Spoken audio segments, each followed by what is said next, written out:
You're saying something about one of your kids being on a show. Yeah. I know there are times as a youth pastor or like when you're doing youth ministry that you can be really proud of a student. You know, maybe you get a call to where you can officiate one of their weddings, and like that's a awesome time. Or maybe you get to be the one to baptize them, or maybe you see them, you know, in their future starting their own ministry. But then there are also those times, and you told us this story the other night, and I'm glad that we're going into this.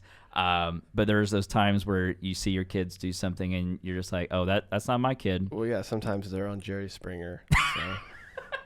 Sometimes your kids get on Jerry Springer. Jerry. And then you go, oh, they'll know you by your fruits. That's what that verse means. Cool. Okay, fantastic. I should not ever do ministry again. Yeah. Well, it was funny how I found out, too, because you still, I mean, with the modern day of, you know, social media and all that, you stay in touch with a lot of the kids way after they're out of youth ministry.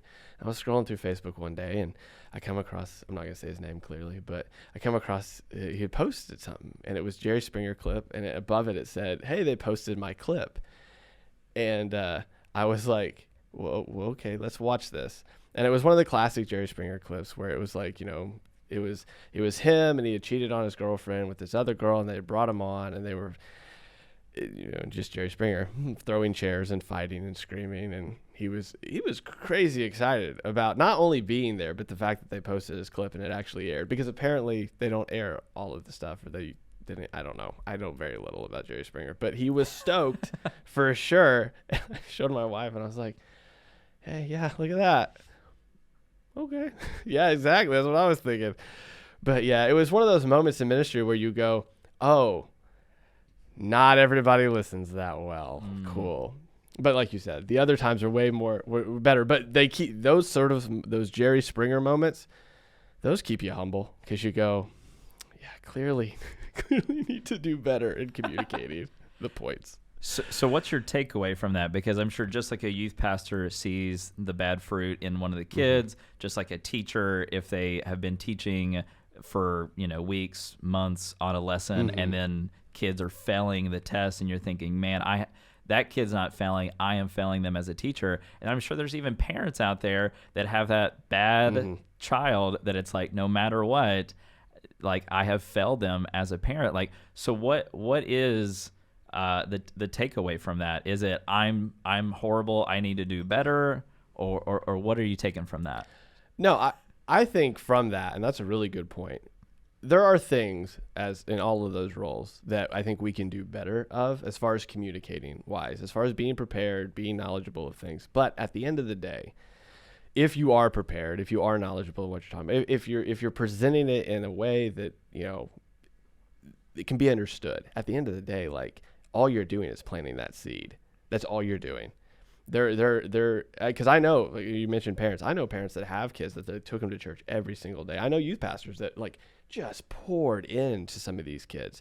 And then 10 years later, it's like, it's the worst it could have gone. They cut their family off. They're into all sorts of trouble. Some of them are in jail, I mean, for the rest of their life. And that's the question that gets asked all the time. Like, what did I not do?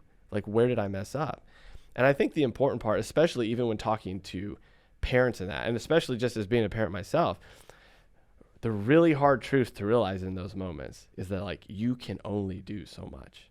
Like, there's a point where you have to go, like, I've done everything I can. I've been there for them. I've taught them. Like, I've walked alongside of them. Like, I have no more advice to give. And it literally, I think that's one of the points, especially when we were talking about doubt earlier, that comes up a lot, especially within, when you're dealing with youth ministry, you deal with parents a lot too. And they have a lot of that doubt. Like, did I not do enough? Did I not bring them to church enough? Was I not a good enough example? And there comes a point where you have to really realize, like, there's this handoff that, well, not even a handoff, a realization that you go, they were never mine in the first place.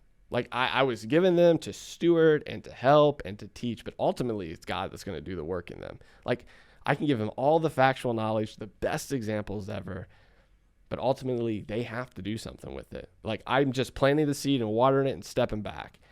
And that's a hard thing for us to do, I think, as ministers, as teachers, as parents, because we want to be there and be like, no, we're going to cultivate the whole thing until it's like, if it messes up, it's on me. Only part of that is true. I mean, again, if you didn't present it well, if you like were a terrible example, like some of that does fall. There's responsibility on there. But I think 99% of the time, teachers, parents, youth pastors in general, they're pouring their life into these people. They want, I mean, if you have a kid, you're not sitting there as a parent most of the time being like, I'm going to try to mess this kid up. Like, that's not you. Like, you're saying, like, I want them to have a better life than me. And you're doing everything you can. And I've seen parents do that. And then they get to, like, our age, and they're just like, they go crazy. And these parents are like, what happened? Like, you only have so much control. And there's a point, a real realization where you have to go, I can only do so much. And then at that point, you want to talk about, like, understanding the power of prayer, understanding the power of, like, having a community around you, understanding, like, how important those things are. That will make you get on your knees faster than anything, because you do realize, like, that little control you thought you had, it was an illusion. You didn't have any of it ever. Like, you were doing the best you could and with the information you had, and you were pouring into them. But if you ever think that you're going to, like the picture you have in your head of them, what they're going to be is going to be that, I would, like, crush that idol now, because if not, it's going to fall on you later, because that's not what's going to happen. Like, the best you can hope for is that you water it and you actually get to see them grow. But in my experience, 99% of the time, like, you're going to water it and you're going to sit back and hope, and you may never see it. There's parents that I know that watered into their, I mean, they amazing biblical parents, poured into their kids. They died only knowing the rebellious side of their kids. And then their kids get saved later. And for me, like, I know that, like, when they were dying, it was one of those things where there was like, God, it's in your hands. I don't get to see it. I hope it happens.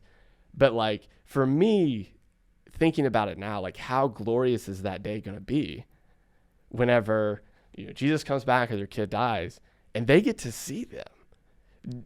And again, this goes back, I'm getting into kind of the sermon prep that's already in my head for this, but, like, they die not seeing the outcome of the promise that they wanted, right? And now they get to see their kid. And it's just like, I get really emotional when I talk about it, because, like, they were hoping for that, not knowing if that was going to happen. And in some of these cases, they're going to get to see their kid in heaven, because all of that prayer, that was answered. So it's like, that's one of the things where, like, you have to let it go. Like, you can only control so much, but you can put it in the Lord's hands, and you can pray. Nothing's preventing you from that, because even if they run from you, they can't get away from God.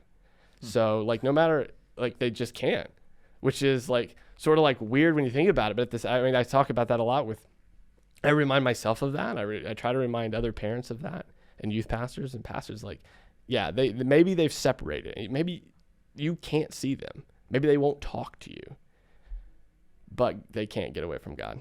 Hey y'all, we hope you loved this conversation. Here at Young Married Christian, we are on a mission to see a gospel-centered home made available for every single child in the foster care system. There are 400,000 kids in the foster care system, and there are 400,000 churches in America. Wow, that is crazy. This is absolutely a solvable problem, and we want to be a part of it. If you want to join us in that mission, text the word freedom to 833-370-1610. 833-370-1610. 833-370-1610. I just did it. And another thing you can do that is really helpful is to smash the like button on this video. Smash it like Satan's face. Crush it like it's Lucifer's head. It really helps us a ton, so smash that like button, subscribe to this channel. That's it. Smash the like button on this video.